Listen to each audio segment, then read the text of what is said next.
Welcome back to GBGuns for another tabletop review and field strip. Today we've got the Bersa Thunder threaded barrel, brand new from Eagle Imports. That's what's coming up next on GBGuns.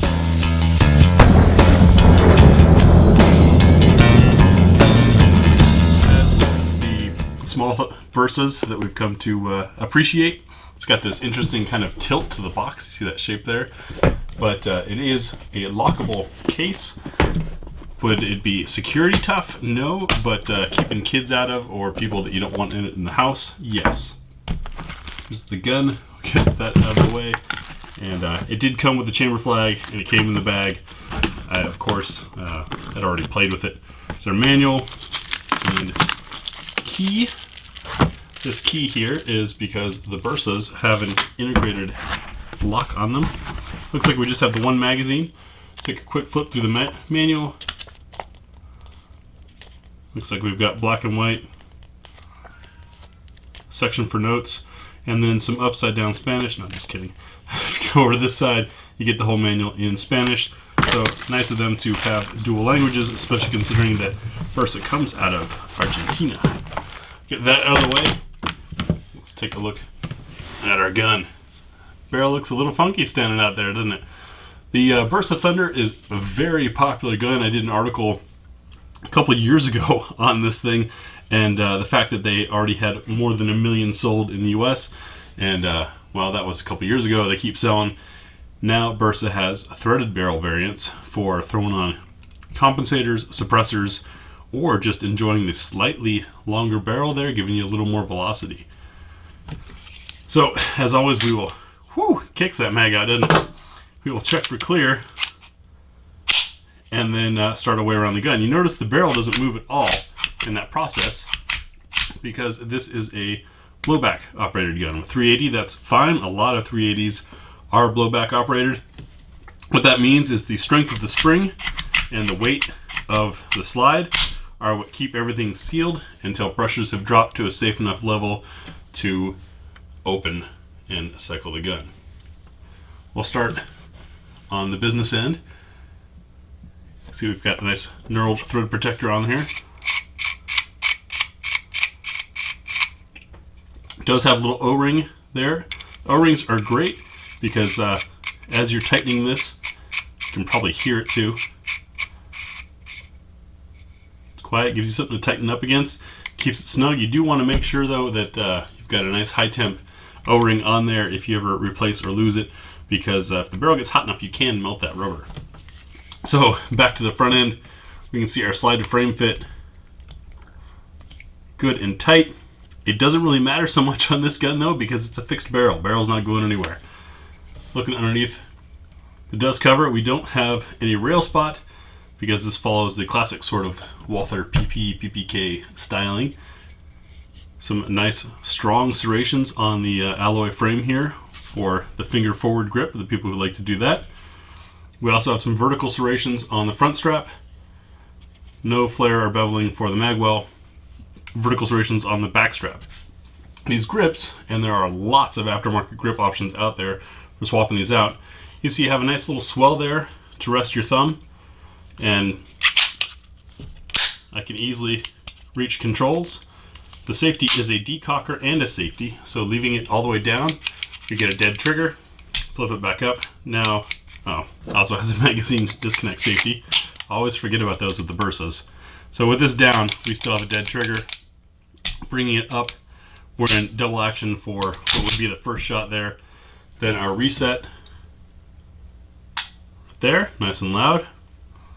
And a very crisp, deliberate single action break, as it should be for a hammer fired gun and for a defensive gun. You can see the beaver tail is nice and pronounced and keeps your hand well below and well behind anywhere where it might get bit. Looking at slide to frame on the back, a little bit of room. Sights are a bit small. You can see we've got a 3-dot sight picture though, and those dots are nice and bright. And they are both dovetailed, which means you can probably find some aftermarket to fit there. We don't have any anti-glare serrations cut on the top of the slide here, but it is a very matte color. And then we're on the other side of the gun. We of course have no controls other than our takedown lever. Next we will field strip this guy and take a look inside. So field stripping these is a little different by most modern striker fired gun designs. Not too different for guns that are shaped like this. The Walthers, the Makarovs, everything. The slide comes back up and over because the barrel is not going to move. So you're going to need the slide to be able to come off over the barrel. Obviously the end of the slide is smaller in diameter than this thread protector, so the thread protector is going to need to come off. And I found in playing with it, we're also going to need to take that little rubber grommet, if you will, off. It just kind of rolls off. I do worry though that if you take this on and off several times that it might wear it out. We'll have to see. Time will tell. But it looks like a pretty common size, be easy to replace, and it's not absolutely necessary, it's just a nice thing to have on there. So to field strip, take our mag out. Of course, we're checking for clear first. We're going to pull the slide all the way to the rear and rotate this lever down. I've found that sometimes this lever wants to pop back up while I'm struggling, so I just use my trigger finger to keep that in place there. Slide comes back to another stop and up, and then you got to kind of wiggle it over the edge of the barrel there, and it comes off like that. There's our recoil spring, very easily swappable, which is great for suppressed gun. If you find that the recoil is too high after you put a can on there from increased back pressure, I'm sure someone like Wolf Springs will have stronger springs. Fixed barrel, like I said, you can see it's pinned in place. And all of this is one piece. Feed ramp, nice and clearly continues. Let's see what it looks like from the mag.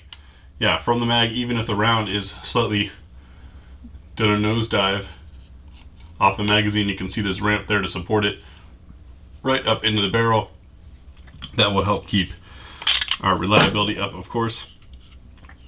Rails only in the rear, but really that's the only thing that needs much guidance. The front of the barrel here serves as a bushing, if you will, to keep it in place on the barrel. Looking inside our slide, all of our machining is great shape for a company that's cranked out as many guns as these have, especially at the prices that they're able to bring these in at. We do have an external extractor. That's another positive. Got less chances of that getting worn out or compressed or stuck on something, since it's nice and clear on the outside there. Reassembly, of course, is going to be the reverse of what we just did. I'm going to want to put a little bit of lubricant on the barrel here, just because we know that's going to be sliding back and forth. Grab one of these rem wipes. I get asked all the time where I get these and what I'm using when people see me wiping down the gun. Probably get a little preservative and dirt off of there. These are the rem wipes. I kind of joke they're the most reliable thing that Remington makes, but there's you can get them from Amazon or wherever. We do have a link at the bottom of the video for our Amazon store if you want to support the channel. A small portion of that does come back and help us continue to get stuff, but it's not necessary.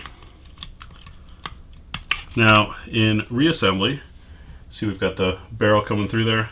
You've got to make sure that the spring is straight, otherwise you'll be fighting the spring. Kind of work it back and down. Make sure that lever had crept back on me a little bit, so I pushed a little further and everything came down and over, and it was no challenge. Then we'll get our little rubber washer. In fact, it's already got a tear in it. Rolled over there. Again, a thread on our thread protector. And the gun's back together. So when we take this out to the range, I will see if I have a... Oh, that's much smoother now with that oil on there. See if I have a thread adapter to be able to put my can on. Nice thing about a fixed barrel is you don't have to worry about having a Nielsen device to disconnect while you're shooting. But at the least, you can expect our What's for Dinner Full Mag +1 and the standard GBGuns treatment on the Bersa Thunder 380 with a threaded barrel. Thanks for watching, and we'll see you out on the range.